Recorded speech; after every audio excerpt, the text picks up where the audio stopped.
puts in a 2. Oh, down he goes.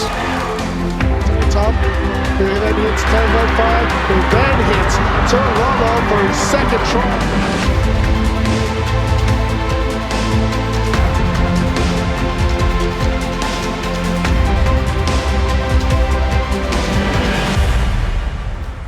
As fuluono ni matati phone fa'ala nga ina ua mai ala sa ilinga siampini ta longa afelete kulisi mau lunga Samoa lua fesiful mleiva pe ira fa tau tai ai ila malaya la Apia par kila se tolu se fulu la se forele o le masino o kuso lua fesiful mleiva e mata ina le tulanga mawalunga wo yai tau whainga afana wa onga e le ngata ilea a o se tasi o itu na mole mawina o ala mawhana una malanga atu isainga mo masina fai toleng yai mo talong na Pasifika lena tani malo ai sa mo le masino yu lai o le tau sanga wo mole mawinai le te leo le swinga mai tau sanga te itasi ona le tau fai fina mai u ausa tau pati mai le motutele sa la fai ai maise ai o nisio a onga mai tu malo manu itua i lau te le ngato lava i o talong le tau sanga le sa ilinga sampini lua festival mleiva o sola i nei le koleso tu sivi ma le motele sa la fai le tūlanga mua le vaengo te maitai lahiti le ulmoenga le tūlanga lua a o nuu au sala i le tūlanga tolu.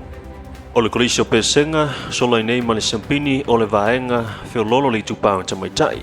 Koleso fale a lili le tūlanga lua a o le koleso ana numera lua i le tūlanga tolu. I le vaenga mansua i le tupao te maitai o le koleso pesenga i le tūlanga mua tūlanga lua le koleso sama i sifo ai tūlanga tolu ai le koleso sanele. I le vaenga o lii o sola i nei le koleso a vele i le vaenga laiti. St. Joseph le tūlanga lua a o nuu au sala i le tūlanga tolu. I le vaenga feololo o lii tūlanga mua St. Joseph tūlanga lua le koleso vai ola le motele salafai ai tūlanga tolu ai le koleso le tuatani. Ma le vaenga mātutua o le koleso vai maunga o sola i nei ma le sampini o le tūlanga lua o le koleso Don Bosco mai le motele salafai ma le tūlanga tolu tutusai a vele ma le koleso le fifi.